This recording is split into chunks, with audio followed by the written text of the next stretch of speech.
Hello, hello mga person! Nandito na naman si Mami Nika nyo. So, for today's video, for today's ganap, andito nga pala kami sa Nuvali, Santa Rosa, Laguna.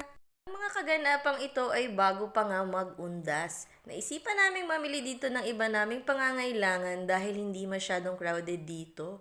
At matagal-tagal na rin talaga kaming hindi nakapunta dito. Bihira na nga kasi kaming makauwi dito sa Laguna, kaya naman sinasamantala na rin namin minsan ang pamamasyal dito kapag napapadayo kami. At eto nga mga person, bumaba muna kami dito dahil magtitingin-tingin nga kami. May hinahanap nga kasi ang Daddy Gerson nyo. Wala nga daw kasi siyang tsinelas, kaya gusto niyang bumili ng tsinelas. Mas comfy kasi kapag pupunta ka sa may simenteryo ay nakachinelas ka.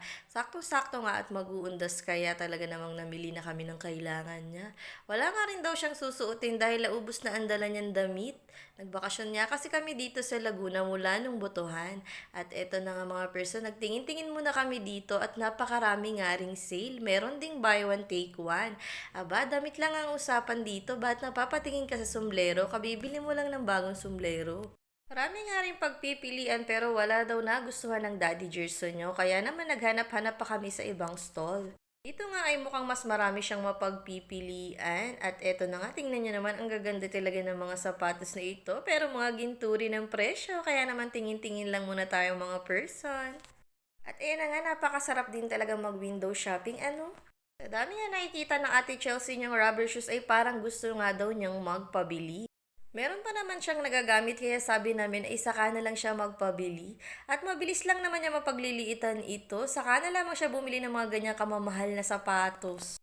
Kada isang taon nga lamang ay napapalitan talaga ang mga shoes nila dahil ang bilis nga rin lumaki ng paa nila.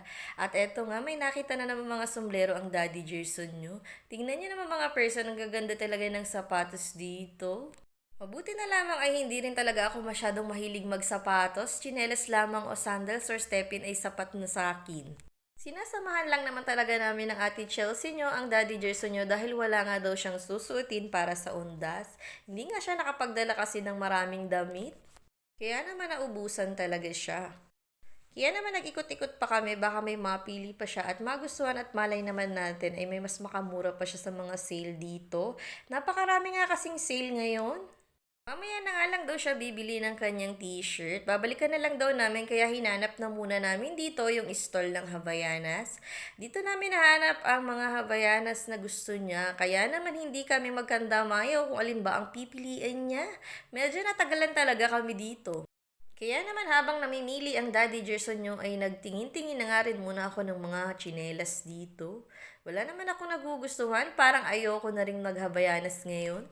Naisip ko bigla ay marami na akong mabibiling tsinelas dito sa halaga nito pero sulit naman din talaga ang Havaianas dahil tumatagal talaga ito ng taon.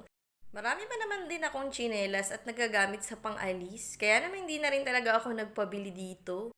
Kadalasan niya pag nabili ang Daddy Gerson nyo ng tsinelas sa Havaianas ay nagpapabili din ako pero ngayon hindi talaga ako nagpabili.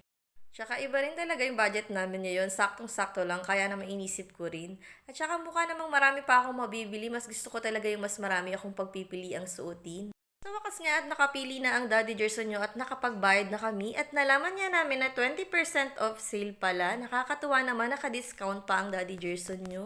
Nakita nga namin naka 50% off ang landmark dito kaya naman pumasok tayo dito. See you on part 2!